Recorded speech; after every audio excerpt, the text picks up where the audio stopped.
How are you, mate? I'm good. How are you? Very well, thank you. Very well. How's your week been? Well, today I've already done a long podcast. I've done two podcasts this week. Yeah, Obviously, we had our first one at Spotify on nice. Wednesday, which went really well. And then Uh, the one today, yeah, man, it was so good. It was such a good conversation. can you share a bit of information about the two you done or the Yes, George is there, podcast? by the way. Yes, George, how you doing? Yeah, the one. So I can talk about the one I did today. So it was exploring South Asian players. Like, Okay. yeah, so why do we have around 7 to 9% of English population South Asian, but then in academies it's probably only 1%? Mm, So exploring all the reasons why that is. Really cool guys. That's the thing with podcasting, like you become like friends with people like when you're so intense the conversations, and then you go for yeah. dinner afterwards, and yeah, you build these like good connections. So yeah, these are like some really cool guys. Leeds head of recruitment come down, another We, scout from Leeds, and then there's a guy called Z who runs a channel called Desi Ballers, like he's doing ledge work. I And believe then, he's on this conversation right now, if I'm not mistaken. oh, who is? Oh no, he's not actually. He says, where's the from Desi Ballers? Is that going ahead tonight? No, no, no. Also, there's a little bit of confusion there from that person. So that was an episode that we filmed in the studio. So I filmed it today.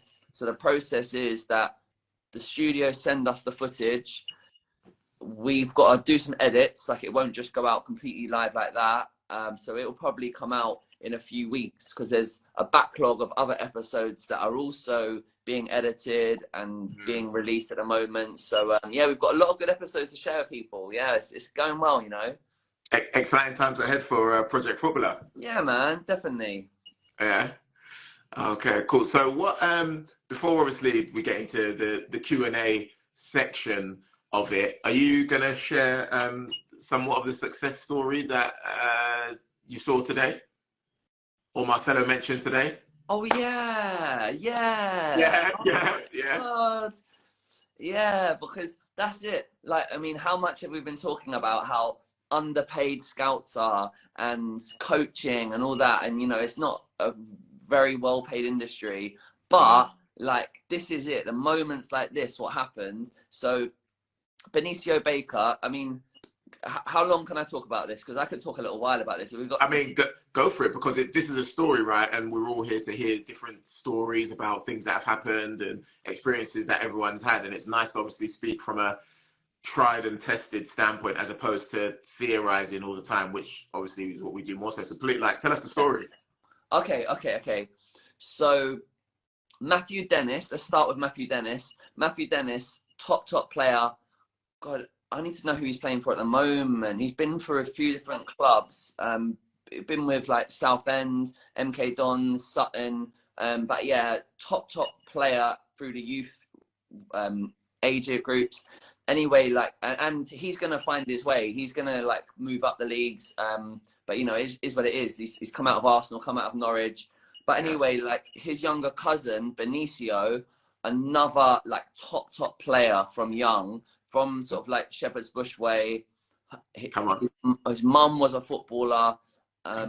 They would just be all of that sort of those parents like they were all playing a lot of tournaments. They're just like all ballers, like all the family. Anyway, like Benicio, a top talent from young, signed at Chelsea, ended up coming out of Chelsea maybe under 11s, went to What was the reasoning for coming out of Chelsea at under 11s? um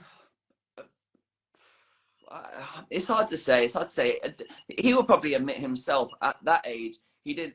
You know what? With Benicio, he had so much talent. I mean, there's a whole debate around natural talent, nurture talent. Like this kid, he was doing flip flaps when he was just 4 years old. Like Yeah. crazy technique. Probably because he's been exposed to all like ballers who were older than him.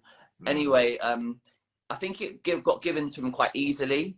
He didn't Okay. really understand how blessed he was with this ability, Mm. and I don't think he quite appreciated it. And so then maybe it maybe for whatever reason it didn't work out for him at Chelsea, and came out of Chelsea, came back to sort of around we met footballers, playing grassroots, then went into West Ham, did really well with West Ham, went all the way up to under 18s, under that sort of range, got a scholar at West Ham, was with England, one of the top players in England at this sort of time, but then chose not to sign for West Ham and then went to Porto.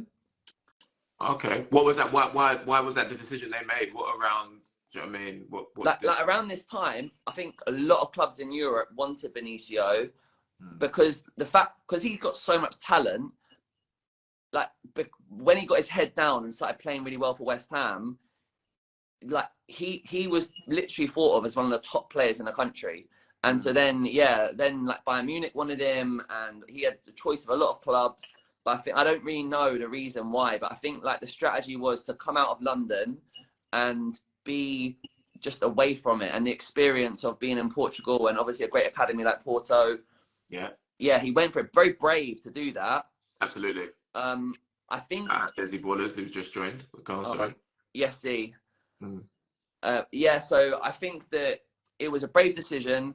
I think that it was hard for him because I'm making judgments off just kind of like seeing stuff on his stories, like on his Instagrams. Yeah, he would post some things like, "Oh, this is hard," or people don't understand the tough times. And sometimes you're seeing the cryptic posts that go up, and then you put two and two together and think, "Oh, maybe he's finding it hard out there."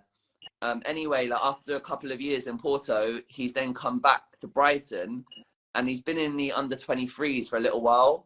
But it just seems like overnight, like the other week he got put on the bench for Brighton, and then today he's back on the bench, and he actually played, he got on against Chelsea.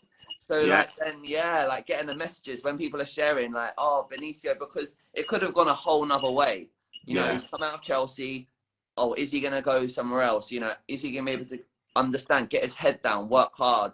He did that. And then obviously, Porto, not maybe quite working out how he wanted to, come back to Brighton. Like the journey, the more and more we talk about this, you see these journeys, it's not straight line. But what amazing thing for him to now get on against Chelsea, the club that he started with, Yeah. And I'm sure that must have been an amazing moment for him. Funnily enough, obviously, because I know a vast network of players, a lot of them I've seen have posted him on their Instagram, just congratulating him for obviously making his first team debut. But I think it's important to note that, because we've had this conversation privately before in terms of what's the difference between people that create success for themselves and those that don't. And every successful person has a story about this thing that was in their way, or this challenge that they triumphed over. I think it's really important to state that, because the flip of that is that everyone who doesn't make it has a story about why they didn't make it, or there was a hurdle that they didn't, they couldn't jump over, or a challenge that they couldn't overcome. And that's not to say that, one person is better than the other, but I think it's really important that, because this platform is one to educate people and provide information, it's really important to talk about perspective and how you perceive things, because someone that complains about all these obstacles that are in their way can be right, but will also find that they will never create success for themselves, because they're seeing all these obstacles as the reason as to why they can't create success for themselves, as opposed to appreciating, like I've said to you before, that these obstacles are overcome and that's the price of the admission to the success that you say you want to have, right? There's obviously words are powerful, and it's your actions that actually give words meaning. So your actions have to show whether you're willing to do something or not, as opposed to you just saying you are, because all these trials and tribulations, these challenges, these hurdles, these are all the price of admission to be part of a, select few. It's so true. People on the internet make fun. There's all those memes around those people that say, "Oh, I would have been a footballer if it wasn't for my knee injury." Like probably a million people in the comments have got the same thing. Like, oh yeah, they tell, the classic thing of telling your wife or your girlfriend, like, yeah, you should have seen me when I was young if I didn't have this knee injury. So it's like people have either got a story one way or another. It's either you make it and you've got the story of what you overcame, or you don't make it and you've got a story why you didn't make it. Yeah. 100%, 100%. Everyone's got a story. Everyone's got a story. But shout out to Ben Knight, 90, won a City fight. Ben's here. Do you know Ben Knight? From Chelsea. From Fulham. From Fulham. From United. From City. Sorry, look at me again. Oh, we've got a Ben Knight at Chelsea as well. No. I was like, bloody hell, he's on here. I've watched what I say. Shout out Sean Grant as well. Has a very talented son at an academy I won't mention just because he might not want me to mention, but his son is very, very talented. Coming out of Southwest London, club close to Chelsea, but not quite Chelsea. But yeah, and while we're here, obviously, I'd like to just remind people, for those of you who are just tuning in and expecting to see the dynamic duo, unfortunately, Dan is jet-setting across the globe as he tends to do. I don't know whether it's for work or for leisure, but yeah, you have with myself today, CEO, founder of Project. This is the face. If you have any complaints, this is a guy you can send them to personally. But no, I'm glad that everyone's joined us this evening. It's always a pleasure to have you with us to answer your questions to the best of our ability, to have a community that is, you know, here to learn and engage and educate themselves. And as a reminder, as a bit of housekeeping, it is so important that anyone listening to this conversation do their own due diligence with any of the information you hear, any of the educational pieces that we provide, or Project Footballer provides in general. When you're looking at the platform, when you're scrolling through the social media, it's really important that you disseminate the information that you're taking on board, and you do your due diligence, you do your own research, and you use the bits that are practical and beneficial for yourself. Would you agree, Sean? Would you have anything to add to that? Yeah, I like the disclaimer. Oh, you always got to put a disclaimer in. You know what I mean? I always say, I preface this by saying, because it's not, it's not, football isn't a science, it's an art, isn't it? And the one thing that we know for sure is that hard work and dedication takes you far, but we don't know how far that can possibly take you. So none of us are here saying this is the roadmap to be a footballer. We're all just stating opinions based on our lived experiences and the things that we've seen work, not work, the stories we've heard. And speaking of a story, actually, taking it back a bit, for those that were there or weren't there even, we had Jess Warner on, who spoke about her and her, child's experience at an academy. And I just wanted to get, your take on it, on reflection, that conversation. How do you feel about it now? Man, it was brilliant. Yeah, like Jess spoke so well. It was a really, really good conversation. I'd had a few conversations with Jess already because I was introduced to her. And then obviously we're always looking for opportunities to speak to people that will help other parents through experience and through sharing. And so then I could just tell very quickly that her story needed to be shared. And yeah, I was really glad that, we were able to make that happen last week. And I mean, the feedback's been brilliant. And then loads of people messaged and said, thank you so much for that conversation. And it's really helped them and benefited them. So yeah, no, it's good. Yeah, I think just like hearing the story and how Jess managed it, like I think, she's a credit to her child, and her child is a credit to her in the way in which like she's raised him to be, very courageous enough to be able to step back from seemingly, the opportunity of a lifetime, so to speak, or opportunities that are really finite, and he may have not, been able to get again. So personally, I think it was a brilliant conversation, and one that parents need to hear, because obviously we speak about the advantages of being in academy, but a lot of times maybe people don't know the disadvantages of being at an academy, or if an academy set up or the academy you're in is for your child and their abilities or capabilities. Yeah. And I think that it's not a case of, because we were talking like, oh, shall we talk about Colchester, should we name the club? And I think, we want to be as transparent as possible. And she felt that, look, it would be very easy for someone to work out that it was that club, so don't need to hide it. But it's not necessarily just a problem with Colchester. Like, that could have been a lot of other clubs. Because, hopefully we start using this phrase now, Project Footballer, a voice for youth football. And like, it's good that we can do that. If we can like build a strong community, you know, having these sort of weekly conversations and pushing out the podcast on different subjects, and you can potentially create change. And if there's bad practice, we can call it out, learn from it, try and create change from it. Good practice, well, let's celebrate that. Let's get that across more clubs. And I think then, you know, for us as a country, we start pushing on with our football, and, you know, maybe at some point we're winning World Cups, and we can sort of root it back to say, yeah, during this period, there was a lot of good people that were really driving England to be a really good place for developing footballers. Yeah, most definitely. Most definitely. I want to take us back to the kind of bread and butter of this show, because I can see there's a ton of questions coming in, and I've got a few questions that are on my phone.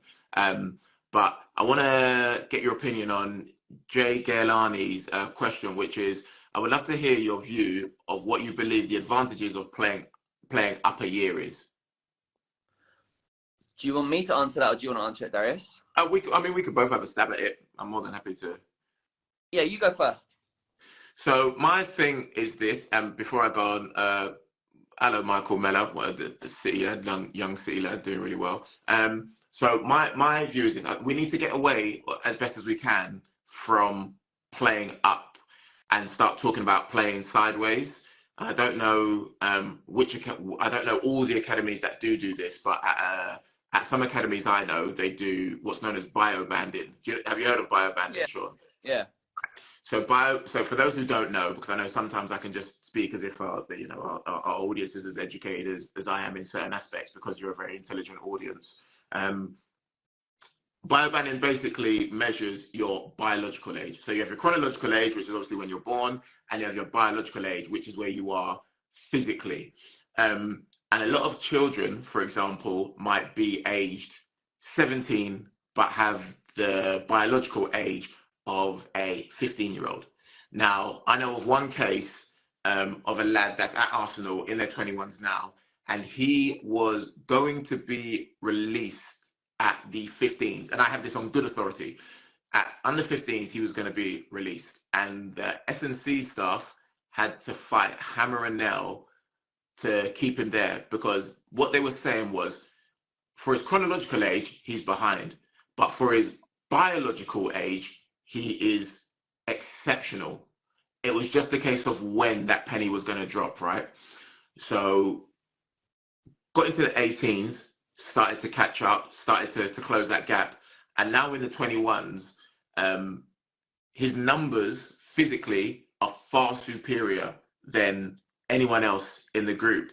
So, playing up, down, we really have to talk about playing across, whether you're playing across the YDP phase, youth development phase, or whether you're playing across the professional development phase. It doesn't matter if you're 18 playing with the under 18s as opposed to the 21s, because these coaches and these S&C coaches, they really go into a lot of depth and a lot of details, especially if you're at Cat 1, and especially if you're at a top 6 club. Like they go into a lot of detail with regards to your chronological and your biological age, and placing you where they see fit for your development.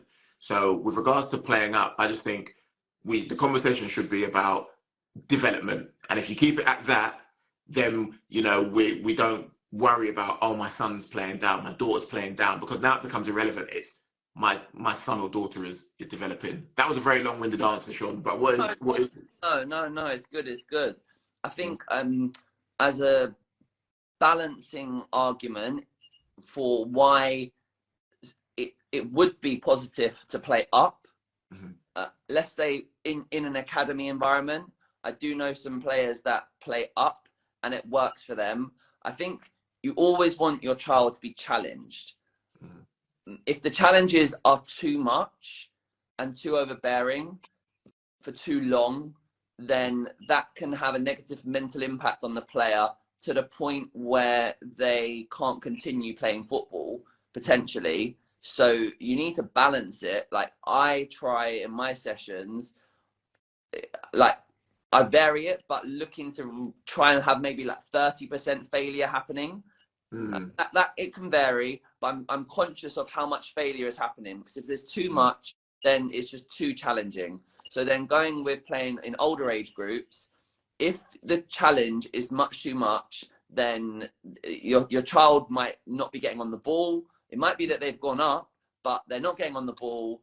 They're overpowered too much. Their confidence is getting knocked. And for a status thing, it might be great to be on the sideline and be like, yeah, look, my kid's playing up, but then it's actually just having a far like negative effect on them.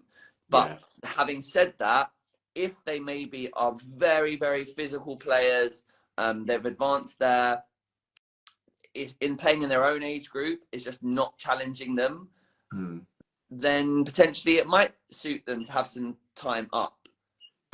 And clubs are clever with it. They are sometimes putting kids up and then dropping them down, and then trying to make it a little bit more fluid. And I think that is something where parents do have to trust the coaches. Generally, I think coaches across England are so good across all the clubs, and so generally, I think more often than not, they get it right. So that's my thing. I think, like, trust the parent. But having said that, for some parents, you do need to push a little bit. I think it's for clubs, it makes it awkward if you move a player up an age group, because then all the other parents start saying, hey, why is that player moved up? They must be special. My kid should be doing that. And then it can create a toxic environment in the parent group. And clubs have to look after players and also parents as well. So then they're constant thinking of that. So then, so I think, like, there has to be communication. Sometimes the clubs, even if a player's of the level to go up and it's right for them to be challenged, they might not do it because they're thinking about all the other parents. So that's where, in the right instance, the parent probably should knock on the door and say, look, please, like, I really don't think they're being challenged. Can you give me some feedback?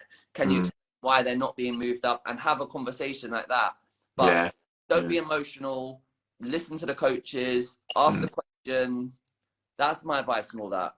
Yeah, and I think so. I wanna get to Michael_Mella11's question, but after that, I want to go back to two things you said, because I think it's really, really important. So Michael Mella's question is, what system do you think works better for age groups? The English one, September to August birth, or the Europe one, January to December? I mean, it doesn't make a difference if you're playing against other kids. It only makes a difference once you start having European competitions where English kids are playing against European kids. But it doesn't make a difference. Yeah. Okay. Michael_Mella11 says, really like the answer to that question. Then it sort of collaborates with my question about the age structure. So I've got really good answer playing up. Sorry, just scrolling through. Don't want to miss any questions. Thank you. Ty Fudgy, how are you, brother? How's the injury? Shouldn't get wrapped up in playing up or down. Sean, you're famous, mate. You got a few young, talented footballers on here, I tell you. So my question, right, is you mentioned something about in your sessions, and this is more for coaches and parents that are observing, or parent coaches. So you spoke about having a level of failure in your sessions. Now, why would you put a level of failure in your sessions, in your coaching sessions? Because otherwise the child hasn't learned anything. We've got to stretch them. Say that again, sorry? We've got to stretch the player. Yeah. Okay, no, I'm just asking because I know a lot of times maybe a parent might be on the sideline or watching a coaching session frustrated because their kid isn't able to execute said instruction, but in actual fact, the coaches stretch them to the point of failure, so then that they can slightly start to work backwards and find where they're almost like, the biting point on a clutch if you're still driving manual cars. But yeah, and then you work back to that bit where they can just about succeed. So it's just interesting for you to explain why you will factor in some failure. Yeah, definitely. And the age that I predominantly work with is under 6s, under 7s, under 8s. Probably more so under 6s, under 7s. even probably like under 5s. But I think the best way to introduce failure at those age groups is almost hide it.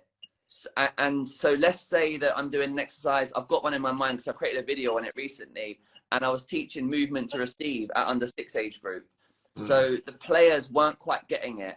And I'm then saying, look, but I'm building. So I started off by just receiving, take a touch inside, score a goal, no movement to receive. Then we then had an exercise where you're then now moving to a cone, no defender, unopposed. Go to the cone, come to receive. And so I've slowly introduced that. Little bit of failure as they're starting to learn it, but it's soft, it's controlled. Then you then introduce the defender. Once the defender comes in, there's a bit more variation and there's some psychological aspects to it, and there's more things to think about. You're starting to see more failure. The touch can go, there's more things to think about, but they've been introduced slowly because you built it up. And then then after a point where maybe they've built some success, but there was failure along the way, but it's happened so gradually and so slowly and incrementally that they haven't quite noticed it. And I think the best coaching should be planned in that way. And then another thing is that with this age group is straight after that, I know that I've pushed their brains and I've worked them hard and I've pushed them mentally. So now they've only got a finite amount of that attention. Well, they'll get a certain amount of fatigue through doing that. So I can't have the whole session like that. So straight after that, I've then done a really fun session, like 4v3, balls maybe, and then a bit organized chaos. Yeah. So I think coaches should structure it in that way and be conscious of when failure and success is happening. I'm really glad you said that, because it's funny enough, I had a session today with a 5-year-old that, and he was really struggling to get the concept of what we were trying to learn today. But just like you, we ended on fun, because no one ever remembers the start of a movie, but they always remember the ending.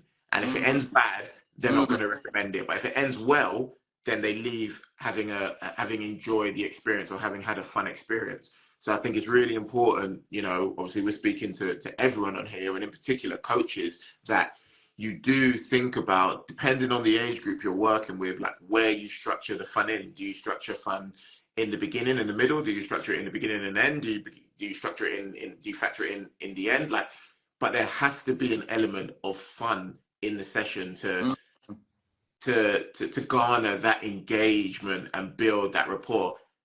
And then, 1 out of 10 times, there is that session that is going to be arduous, it's going to be boring, and we just have to do it because it just has to get done. But again, that is definitely to that point. When the child goes to maybe get a vaccine, after they have the injection, they're given a lollipop. Yeah. All of this is done by design. Yeah, definitely. Sorry, I'm just making me think of like some exercise in CPD training at Chelsea, where they got all the staff in and we were playing scaletricks, and they got us to do the scaletricks, and a lot of us had never done it before, but they got us to like race the track. Then they got us to go and have a rest and go and do something else, and then come back to the scaletricks. And then they timed our times, and gradually they kept doing that. And then over time, our times got faster. But they then teaching us that the time away from actually doing the scaletricks are working and solving out the problem. So coaches should think about that if you're potentially getting your players to be doing a lot of reps or something. Sometimes it's like, right, stop now, go have a break, go do something else, let the brain process, because that can happen, and work things out away from doing the exercise, and then it's then coming back to it and push a bit further. Yeah, just looking at some of the comments here. Suki.Verk says, players shouldn't get wrapped up in playing up or down. They need to focus on meeting their objectives that they have been set and develop according to where they are at physically. All kids are different. That's obviously back to our earlier conversation about playing up.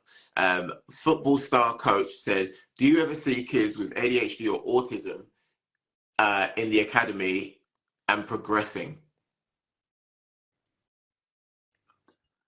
I mean, do you want to answer this, Darius? Yeah, I mean, you do. It just depends where you are on the spectrum, right? It's like, you know, I know kids that, you know, are dyslexic. I know kids with ADHD. I know kids with Asperger's who, you know, are in academies doing really well. Again, it just depends on where they are talent wise. And I think this is the thing we need to understand, right? Because for shout out Big Fem, I think what we need to realize is that life is very simple and we do a good job at complicating it. So talent isn't everything, yet talent can afford you a lot more luxuries, even if you are, say, lacking in other areas. Not to say that those with learning disabilities are lacking, just simply to say not meeting the status quo, I should say, is probably a better way to put it. You know, there's boys who just have that generally behave poorly, but because they're very talented, you will see them continue to rise. Now, that being said, there is a tipping point, right, where your learning disability and your ability meet, and that might be your level due to the nature that people might not be able to create the accessibility needs you have, or accommodate your learning disability, so on and so forth. So again, for me, it really just depends on, you know, where you are on the spectrum versus the amount of ability you have, if I'm being quite honest. I feel that, and yeah, I'm going to be quite careful to speak on this subject because I'm not really qualified to do so. But you will see, you know, where the way that people talk about Messi, the way that they say that his brain functions, it's not the same as other people's brains, and it's become like a superpower. And you'll see that example of De Bruyne in the changing room where he's got his headphones in.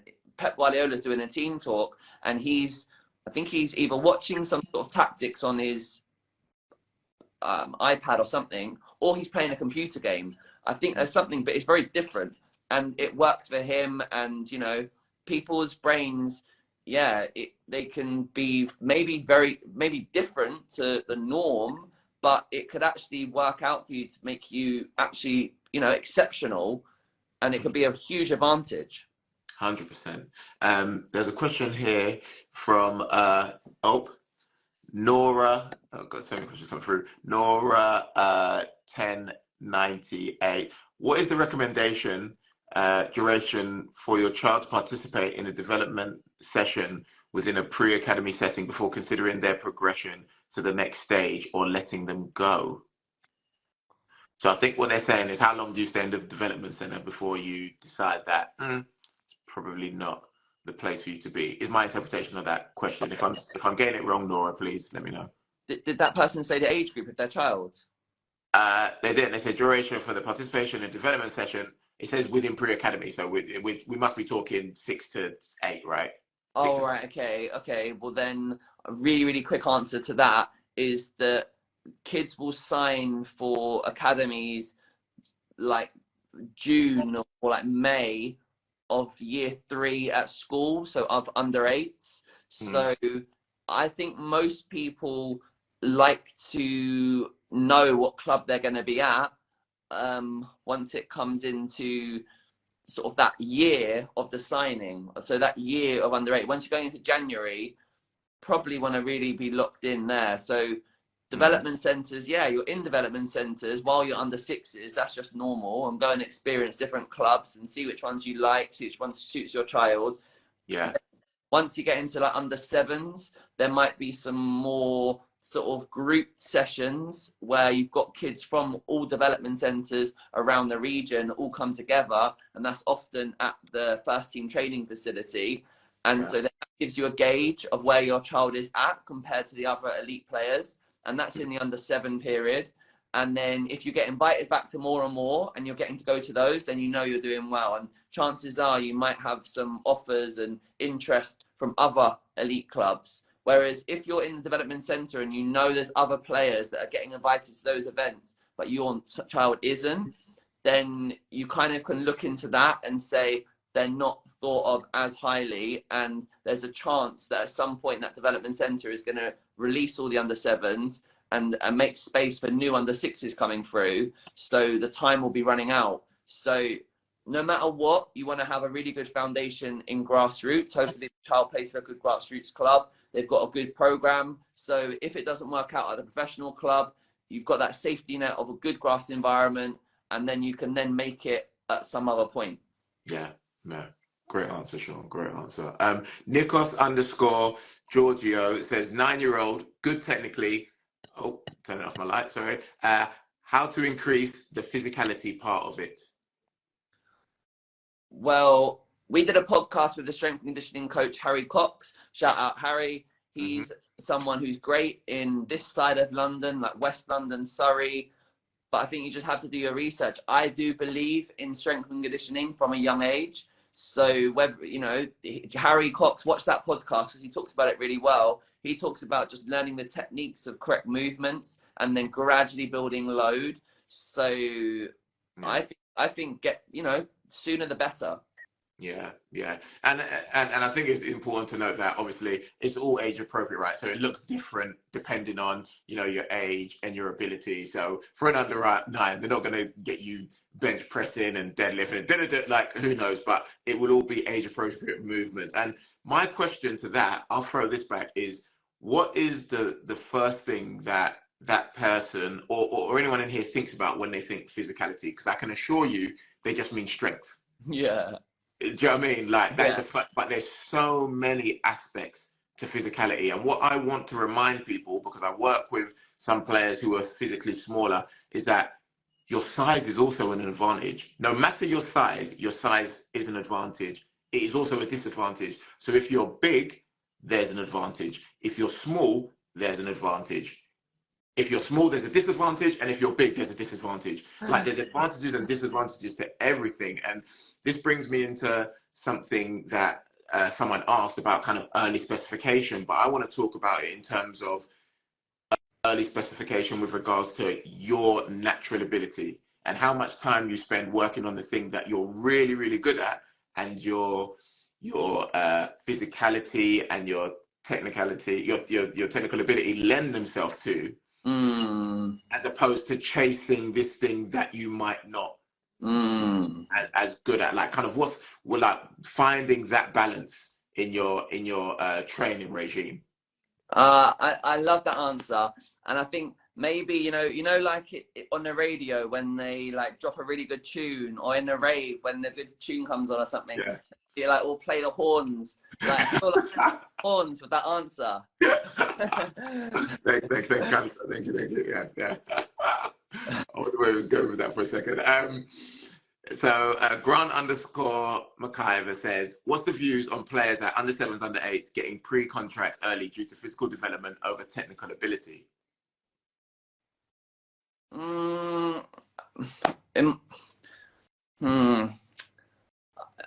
I think clubs, like, okay, I'm going to talk from probably London clubs because that's what I see. So, and yeah, you're working up north, Darius, so you're seeing, but you're with older age groups. I mean, I see them all. Fair enough. Okay, I'm going to give this example. I'm going to give what I see from Cat 1 London clubs. And I think the Cat 1 London clubs do generally want balanced groups. They want diversity. They want different types of footballers for different positions. They want to gamble on you know, all types of players that can make it. But you can't really compete if you've just got a team of really small players that you're hoping are going to be those sort of clever players that are going to play in those type. You need a balanced group. Like you would end up getting really overrun. So then, but then at the same time, if you had like just players that are really early developers and they're all sort of big, but often the bigger players can often struggle technically because it's hard for them to have good technique when they're so tall. So then you're not going to have a group like that, and clubs are not going to want to just gamble on those sort of players. So in my experience, I see a good mixture. And I think sometimes there's a little bit of a myth that sometimes comes out to parents, which is like, oh, it's just the big players that are getting signed. I don't see that myself. No, no. And I think it's important to mention that some of the top talent that I currently watch and some of the top talent that I know is at Chelsea actually aren't big at all. They might be dynamic, they might be explosive, but they're not big. They're not big. Don't get me wrong. I'm not saying that there aren't those that are, but what I'm saying is I have seen an influx of players who are, excelling at their current ages who aren't big by any stretch of the imagination. So Suki.Verk, and this is an interesting statement to put in, especially considering the podcast you've done today, which I can't wait to hear. He says, talent isn't everything when scouts and clubs are told not to bring in players of a specific ethnicity. Now, that sounds like someone with a lived experience, so I don't know. I don't know that to be true myself because I don't work on the scouting side of things, nor have I anywhere. But Sean, would you say that's something that... I mean, it'll be good to get this person on and they can tell people, they can talk to us and say that. Like I'd be interested to know which club, I think they need to get called out, which club said we don't want that race to come into their club, because that is fucked up. Who said that? So yeah, I'd like to know who said that. That's really interesting. So Suki, please, you're more than welcome to request yourself to come on and have that conversation, because again, this is all about learning. So we're all learning. Maybe, if that's your lived experience, it'd be great to hear and have that conversation, not only for ourselves, but everyone that's currently viewing. Akib_M says, we will homeschool our child so he can follow a good football schedule per week. I feel like we need to, maybe not necessarily now, but in future, we need to have this conversation about homeschooling, because obviously it was a real point of contention, something that, raised a lot of controversy. So it's great to have, said parties on it and have the conversation about, those who have children that are in academies that are being homeschooled, or just the general advantages and disadvantages of homeschooling. I think that'd be a great conversation to have off the back of the podcast. And if no one's heard that, please go and listen to that on the Project Footballer, on Spotify or YouTube, wherever else you consume your podcast, Apple Music, wherever that might be. But yeah, no, that's a interesting opinion. But sorry, I'm just looking here. So Grant_McCover again says, what's your opinion on physically developed players? Sonny Priest. Oh, so he said earlier than technically gifted smaller players. Okay, I think I wouldn't say we've dispelled that, but we've spoken on it. I've heard of a club, Biobagging. Is this becoming more popular? Milos_ball. So again, this is something we did touch on briefly with regards to parents talking about their child playing up. And I believe that Biobagging is definitely something that will become a lot more popular across football from top to bottom. I don't know what you think, Sean. Yeah, I mean, it sounds that it's worked in other sports. It makes absolute logical sense. There's so many examples of players that needed more time to develop, but they could clearly had long-term potential. Paul Scholes, Gareth Bale, Ashley Young, Alex Oxlade-Chamberlain. Examples I can think of the top of my head. So yeah, we need more, definitely. Yeah. Akib_M says, what's the best way to teach my son off the ball movement as he can improve that when he plays in his 2v2 games? Off the ball movement. Probably that starts to get introduced, maybe the concept of that at like 5 years old, maybe what do you think, Darius? Yeah, I think that's a really difficult one, because it's almost like that's a very advanced concept in terms of young kids. You go and watch under 5s, under 6, under 7s, under 8s play. They all just follow the ball. It's very hard to get them to appreciate the concept of creating space, maybe not only for themselves, but for their teammates. So I feel as though that's the type. I feel as though you don't necessarily talk to them about doing off the ball movements. You just get them moving in a way that that gets that replication of off the ball movement, so that when they get that repetition in, so for example, double movements. So if you're doing a simple drill, right, where they're going to receive the ball, do a trick and score, make sure that they do a double movement before receiving the ball. Now, they'll be doing it up against a mannequin, so they might not appreciate what happens when they go in game. But when they go in game and they're opposed, that double movement will be the difference between them receiving it with 2 seconds of time as opposed to 1 second of time. So I think it's just a case of making sure that, like Sean said, you go back to basics and you really just build it up. And some concepts might just be too advanced for them at that young age to understand, but it really does depend on the Agree. You know what, you're making me think that I was at one of our centres yesterday, and Ben Mee, the Brentford player, he brings his boy to our training. Oh, brilliant. Scored yesterday. Yeah, really good for him. Yeah. But yeah, so his boy is 5 years old, and he's in this training session, and he's a good player, like really good. But like, I want to push him more. So I'm thinking, all right, well, you could be pressing a little bit better, and I want to teach you how to twist your body at the right time. And there was some stuff that I was thinking, like, he should be doing better. And the other thing, after he was scoring in these 1-against-1s, he kept going off, like, making a big deal of his celebrations. He kept celebrating. And I'm thinking, why are you spending so much time celebrating? I want you back in and defending and pressing, and I want that. Yeah. But I questioned myself. I took a step back. I was like, look, he's under 6.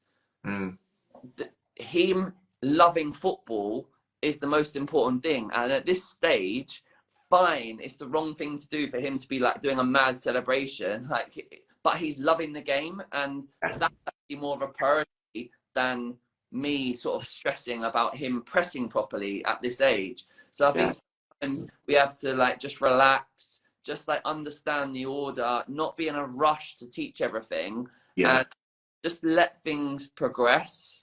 Yeah. And with that being said, in terms of thinking about letting things take their natural order, Michael, as you say, is obviously a player that you worked with from a very young age. So, you know, you can speak to what the length of time, you know, looks like, and you might not necessarily be there in their entire journey from start to finish, but where are you currently in a player's journey? So you saying that him loving the game right now at his age is the most important thing, and you put a bit of medicine in the candy, right? And then as he gets older, he might train elsewhere, and then that coach's job might be to get him to appreciate that, you know, he's had a show squad, now we need to get back in and do the work. So I think it's really important as coaches that we remember where we are in said child's journey and work with them on those. That's it. As parents, coaches, it's like sometimes we know, right, that's a problem, now we've got to solve that problem, but it's almost, let's put a pin in that problem, let's suppress it for a little while, let's write it down in notes on our phone, and we're going to come back to it at the right time. Yeah.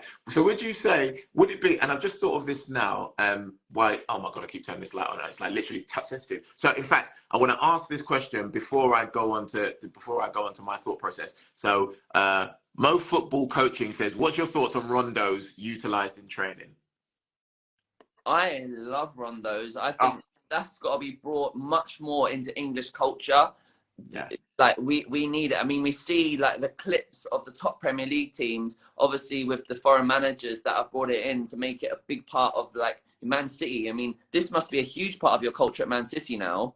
Let me tell you something. I'm fortunate enough to have an office that overlooks their first team pitch. No way. Rondos, every day. Oh my God. Before training, every single day. I mean, rondos are everything, man. It's like speed of thought, like weight of pass, decision making.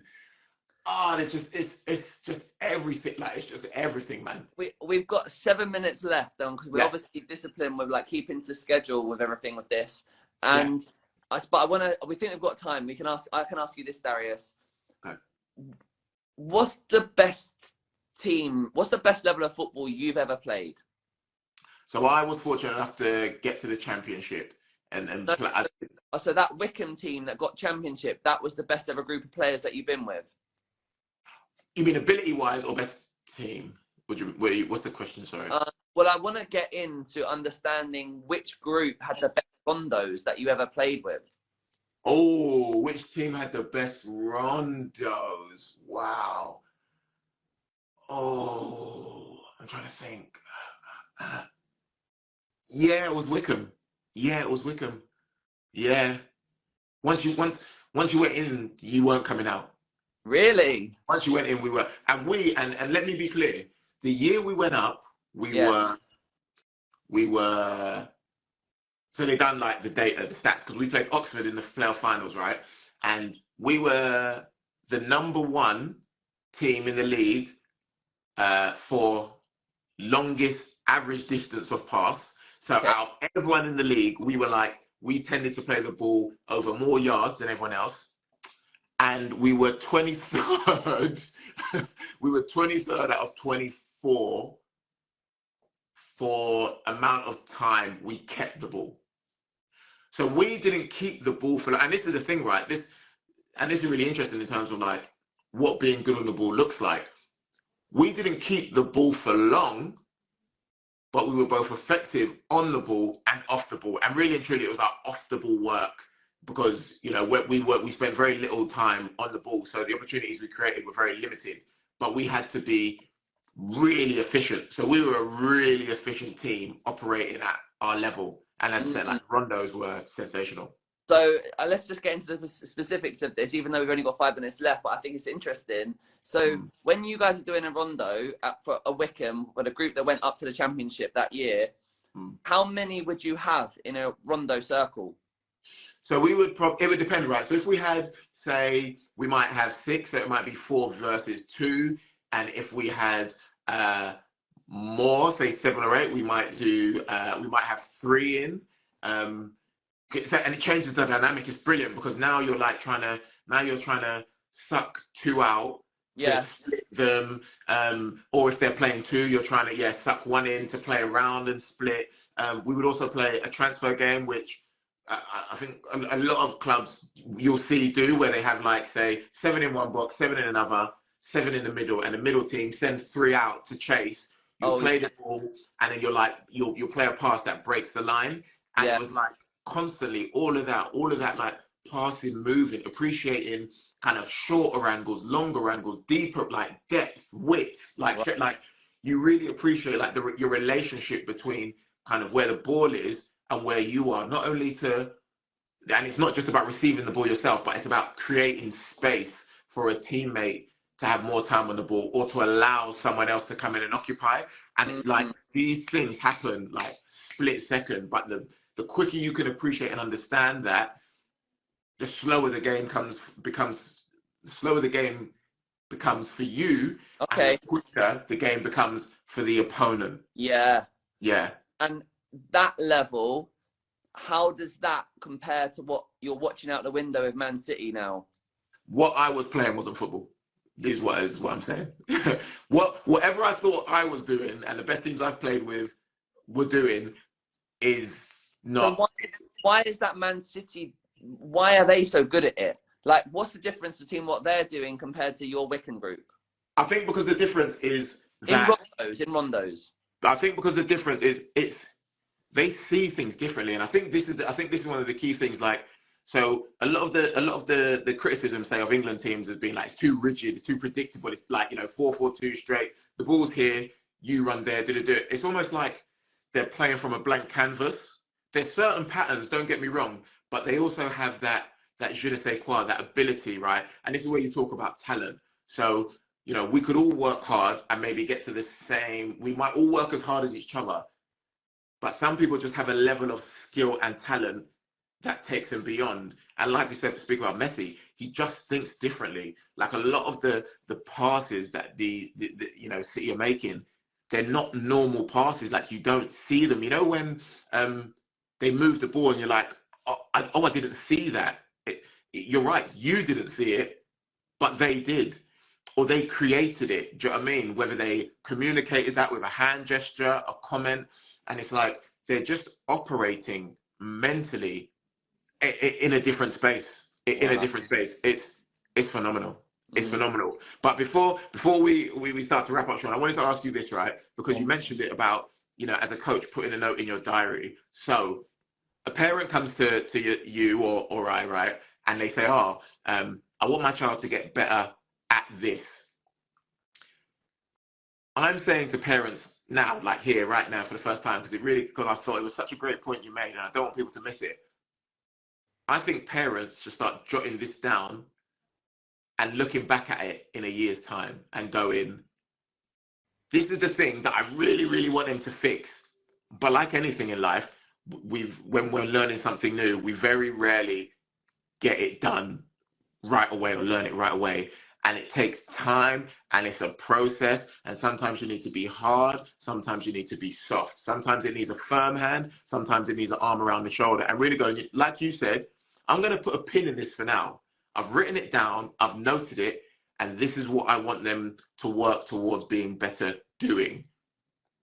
And we'll come back to it in a year. We'll do, you know, we'll get them with their one-to-one coaches in their group sessions, speak to, you know, their academy coach about areas in which they can improve based upon, you know, what coaches have seen and their IDPs and so on and so forth. But go, for a year, I'm going to watch, and we're going to go back, as you do, as I do. I'm going to go back and see everything I've done. I say I, as a parent, or you know, as a parent, to help facilitate my child's ability to become better in that, as opposed to, you know, maybe coming to a training session or a match and being really frustrated about your child's inability to improve or show in that moment and go, I'm going to put a pin in this. I've written it down. I know what improvements I want to see. Yeah. If they're better at it in a year, we can look at the process we went through. If they're not better at it in a year, we can look at the process we went through. Is that actually something they need to improve in? How much do they need to improve? So on and so forth. So I think it's really, really important now that parents are really taking like the coach's approach. I love that. It's actually making me think of something personal to me, and I know we're at time, but we did start a little bit later, so maybe we got some time. Yeah, we got 10 minutes. But yeah, like maybe this is helpful. Maybe it kind of relates. People might think I'm just like a nutter by me explaining this, but basically, over the last like maybe 3 years, I've like created this like spreadsheet, and in the spreadsheet I've got these like some sheet which is like my dreams. And like, I'll write all them down, and there's like phase 1 dream, phase 2 dream, phase 3 dream, like that. And they're big, ambitious things, but maybe like phase 1 is a bit more achievable. And then what I'll then do is then I'll have another sheet of the spreadsheet, which is like month on month on month. And so then it's like incremental. It's like, okay, so we're in December right now. It's then tracking certain things, scoring things, like all the things that are important to me. And then I'll then be like, putting in just like it could be a small part of a really big goal, but I'll be trying to achieve that in December. It could be like 3 podcasts that I want to do. And like, let's say the big dream is to get into Spotify, as an example. That might have been a dream a long time ago. Back 2 years ago, that would have seemed crazy. Just the dream, just the real goal would be just get 2 podcasts for this month. But then 2 years later, you are doing something in Spotify. You're in Spotify. And it's nuts what you say, Darius, how little goals can turn into big goals. Definitely. Jay Galani says you need to share that format and to and also just to kind of like, because Sean and I feel like when we've got time, we could speak forever. But I just want to say, like, so for myself, I have a legend planner that goes everywhere with me. It's where, like you, I put my dreams, my goals, my aspirations. I put, it asks questions about the people that I want to spend more time with, the people that I need to avoid, my values, the things that, what, you know, a great day looks like to me. And it really gets you to think about like who you are, what you stand for, and what things you actually want to achieve. You know, it gives you opportunity to document those things. So your daily, your monthly, your quarterly, your yearly progress. And I feel as though, slightly gone off on a tangent, but bringing it back to football, bringing it back to, you know, what this show is referred to as, which is the best show in youth football, is, you know, is as a parent, okay, there are so many pressures around this football thing, so many pressures. It really is a microcosm of life's full spectrum, everything from good, bad, and indifferent. And I think the goal should be to make this football journey as enjoyable and as informative and as educational as it could possibly be for not only yourself as a parent, but your child, because football is a great way of creating people who have values that optimize success. And those are the things I think we need to remind ourselves. So again, going back to the point about jotting things down in a diary, if your son or daughter can't do something, write it in your diary, write it on a piece of paper, SMART goal it, you know what I mean? Yeah. You know, SMART is, you know, specific, measurable, achievable, realistic, time. Like, break things down like that and go, okay, in 3 months' time, in a year's time. And I think also that will allow you, again, to get a better service. I always say this, excuse me. Are you welling up, Darius? Are you welling up as you're speaking? I'm getting emotional, John, because this means a lot to me. I'll be honest, this means a lot to me. Yeah. So forgive the tears, but no, I always say this, right? All the parents and the children that I work with, I love I love having the conversation with you because I'm providing a service. Like, this is a collaborative effort, because if your child doesn't get out of it what you had hoped, then maybe it's one of two things. Maybe I'm not a good enough coach. Maybe expectations were set too high. Maybe you as a parent were probably expecting something that was unattainable. But it really is a collaborative effort, because you don't go into a shop or go for a meal and pay for food that you don't like. Like, having a coach is no different. And being in an academy, like Sean said, like, have the conversation with the coaches, like, find out ways in which you can help, you know, your child improve, or even get a better idea of the landscape. Like someone asked earlier, you know, talking about how long do you stay in a development center before you kind of move on. And like, as Sean said, like, they start ushering in the new one. It's like, well, if I've been there for a year or two and nothing's come of this, maybe it's just time to move on, because your child's development is now getting put on the back burner. So yeah. I don't know where we started, but that's where I finished.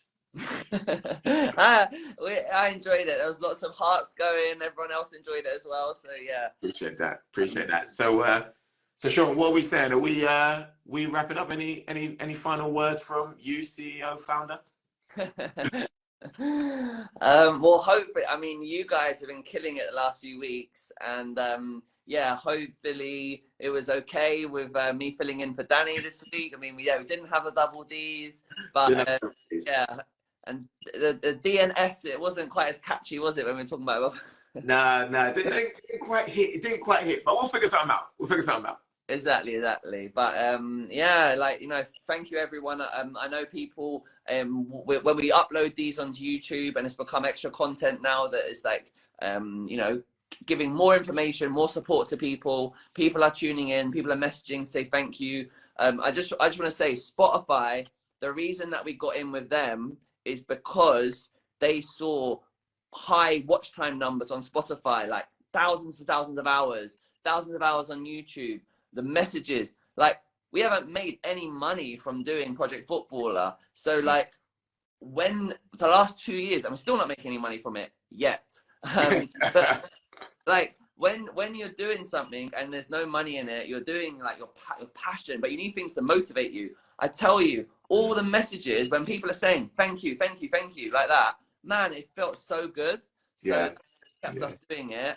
So yeah, so thank you everyone. Let's keep it going. And yeah, this thing we're saying now, the voice of youth football, yeah, it's working, you know. Yeah. I mean, you know, we'll let the people tell it, Sean. You know what I mean? Exactly. What's he say? Sean, are you bringing women footballers to Nottingham? I mean, if someone reaches out and they're a good candidate, we'll have a conversation. But yeah, just in closing, I'd like to say, even to that question, please reach out to Sean. Please reach out to myself. You can find Sean at, is it Sean Conlon? Is it Sean _ Conlon? Yeah, my channel is Sean Conlon 1, but I don't know what people will see on that one. But oh, look, Sean, look at that. JT _ footballer _ says live show needed. Yeah, Sunday. I mean, listen, like Sean said, the more you engage, the more that you bring to the community, the more people you bring, the more people you share with, the better the likelihood of the live show. But please, as always, send your questions in, provide your comments, engage with the content. Tell us what you want to hear. Tell us what you would like, us to speak about. Even people whose voices who you might like to hear. As we said before, Sean, myself, Dan, and everyone else associated with Project Football has a vast, wealth of people around them, vast wealth of experience. Yes, Mike, how are you, broski? Darby Swansea doing their thing. Corey Smith in the chat. But yeah, look, it's always a pleasure, when I have a meeting of the minds with Sean. And as always, please make sure to do your own due diligence, to take away any bits of information that are relevant to you, discard all the rest of it if you have found no benefit in it. And it was great. I mentioned to Sean the other day to receive a message from a parent who spoke about the way in which they started to think or change how they how they parent with their child. And that's a lovely thing to hear. Proper. So, yeah. Darius, thank you so much. Always a pleasure. Sure. Next week, 7 p.m, yeah? 7 p.m, see you there. Cool. Later. See you, everyone. Bye.